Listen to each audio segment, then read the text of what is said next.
Yo, welcome back to the New Cut Sports Podcast with your host, Niall Frazier. And I know it's been some time, probably been like 2 weeks, but I wish I could show y'all right now. If y'all can see my background, I'm at another location trying to get to this money. So, long story short, man, I'm doing a floor for a client, and I just noticed something, I think it's drying. But I'm doing a stripping wax for one of my clients, and I figured I'd make a video since I had some time. I had to wait for this wax to dry. So we're gonna get right into it, man. As you know, it's been a few weeks, like I said, since I made a video. I really feel like I've been really repetitive in what I've been saying in these videos when it comes to the Philadelphia Eagles. A lot of things haven't really changed. But I will say, like yesterday or this last game we just had against the Cardinals, that first half of the game was really good. I thought defense was trash the whole game, but offensively, I think we were really good for at least the part. Because I left during the third quarter, man, because I just know it's coming at that point. You feel what I'm saying? So I left. I had some work I had to go do, which was this. But I left during the third quarter. But that first half, offensively, I did like the play calling. Shout out to Julio Jones, 2 touchdowns. Julio, 2 tutties. So that was beautiful to see, because my thing is this: he's been on the roster for a little bit now, and really ain't seen too much from him. So they activated Penny yesterday to not even using. Ruby also was I think he was put on IR. Was it Ruby, if I'm not mistaken? And I think that was pretty much a bad decision, man, because they didn't even use Rashad Penny. I was hoping that they would, but they didn't. So, still the same things going on with with Rashad Penny and things like that. But like I said, man, pretty much I think game-wise, Jonathan Gannon came in here and he stood on business, man. And I'm trying not to get mad. I know it's late. I'm making this joint like 12:30, but I'm not trying to get mad. But it's the simple fact that like I don't know if I said this, but I have said this before. Like how I was raised, like I said, you talk about something or you put something out there, you have to back up what you're saying. So, Nick Sirianni went on some radio station during this past week before Jonathan Gannon came in here, and pretty much was saying like he wanted to make it raw and comfortable for him, things like that, and I'm just to the point with Nick. I don't even want to hear him talk no more, because it's the same thing. Nobody's giving us no answers. And if we do get answers, it's not coming from him. It's coming from somebody else. So, and I understand like it's a tier that they probably go through, because what's been circulating is that Howie Roseman and Jeffrey Lurie hire coaches that are more or less how I want to say it, are going to abide by what they would like, opposed to having the coach come in here with their own playbook, their own coordinators and things like that, and create what they want to create. So if that's really the truth, because I don't know, like I said, I always say this, this is pure speculation. This is just something that oh God, the light done went out on your boy, but yeah, it's pure speculation, man. So I don't really know if that's how it goes, but if you're asking me, that's what it's been looking like, man. I ain't gonna lie to you, because just thinking about Doug Peterson, like when I had said this before, when that information had came out that the locker room I don't want to say turned on once, but once was pretty much not, I don't want to say cooperating, and he was, I guess, clicked up, whatever the case may be. So they had to get him up out of there. But I just thought it was going to be Wentz leaving and not Dougie P. And Dougie P, and I seen that come out. I was like, Dougie P gone? That's crazy. So Dougie P was gone, even though he won us a Super Bowl, our first Super Bowl, whatever the case may be. But it was crazy, man. It was crazy to see that. And then he hired Nick Sirianni, and then his first press conference, he just like crazy. So I'm like, wow. So yeah, man. But for the most part, I just think like I don't know, man. I think this offseason is going to be the season not even over, but I feel like this offseason is going to have to be a lot of different changes, man, if they want to be able to still compete, not just in the NFC East, but competing with teams like, you got to think about a Kyle Shanahan, because all due respect, and I told my boy this, he a 49ers fan, Kyle Shanahan just one quarterback away from winning the Super Bowl, bro. all due respect, he is one good quarterback away from, because his offense, he got the players on offense, defense. Maybe his defensive coordinator is alright too, but all due respect, Kyle Shanahan has always lacked a decent quarterback. You can say Jimmy Garoppolo is a good quarterback. You see what he's doing now. Nothing. You feel what I'm saying? But so far so good. I have to give it up to Brock Purdy, man. He's doing what he's doing. I mean, I know he had that game last week and he against the Ravens, so he can be rattled. You know what I mean? But Kyle Shanahan is one quarterback away from winning the Super Bowl. My thing is, we have to be able to make some type of different changes to be able to compete with these types of teams.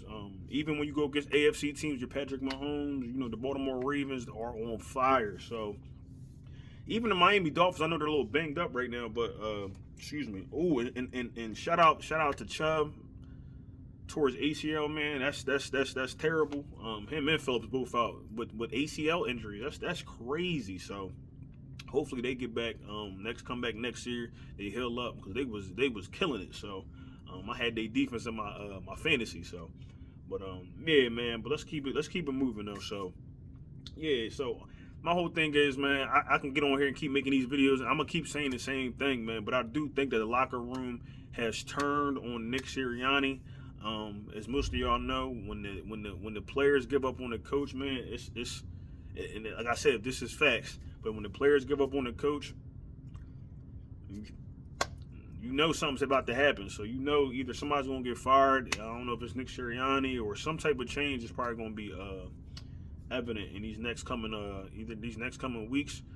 But I will say that Nick Sirianni is probably playing for his job alongside with Matt Patricia, because I even said switch Matt Patricia as the DC. But I feel like it got worse, because that Cardinals game, and it could have been because a combination of Jonathan Gannon knowing because he ran the defense last year, so, and he ran it way better than this. So I do think though like Jonathan Gannon was way more prepared than we were, man. And it goes back it goes back to what I was saying in my last videos. Between Jonathan Gannon and Nick Sirianni, between Jonathan Gannon and Shane Steichen, bro, I see why they have head coaching positions, man, because they are very good at what they do. Like, yeah, Jonathan Gannon got this, he's a little whatever, but he showed, like yesterday, bro, that, and it made me mad when he did it. That onside kick was the smartest thing I have ever seen from him, okay? The smartest thing, to shorten the field with that little bit of time. That's what I call situational play calling, because it's like he knew they couldn't stop. Our defense couldn't stop the Cardinals the whole game. So for him to shorten the field, even if we score, he knew he was able to score again. That says something.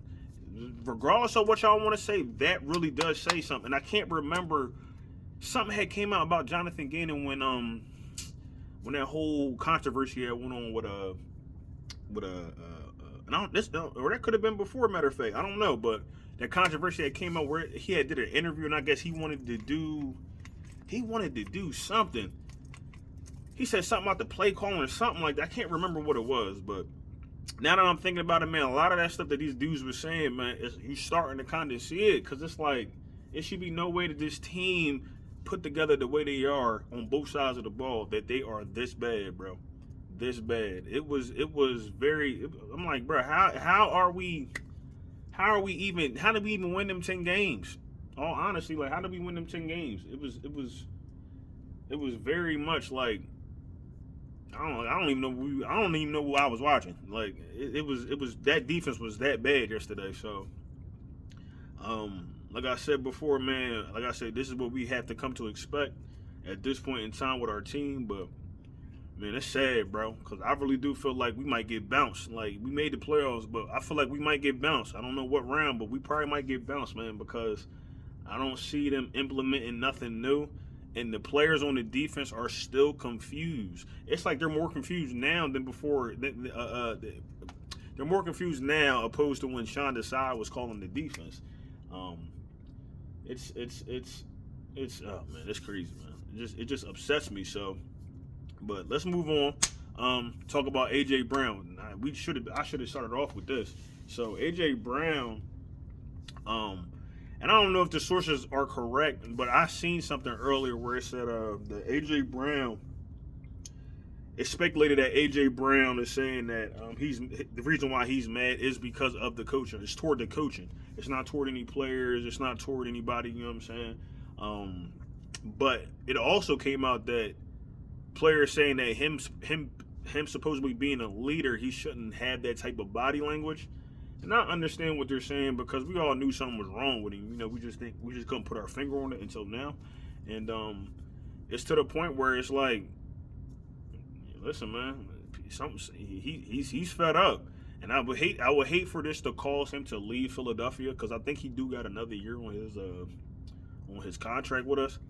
But it would be really be upsetting for AJ Brown to leave along. Yeah, and even like this could cause a lot of players to want to leave. We have a lot of players on 1 year deals. If I was a player on a 1 year deal, I'm not coming back to Philly. All due respect, I'm not coming back unless they change something with this coaching and this play calling. Because I've been saying that since week one.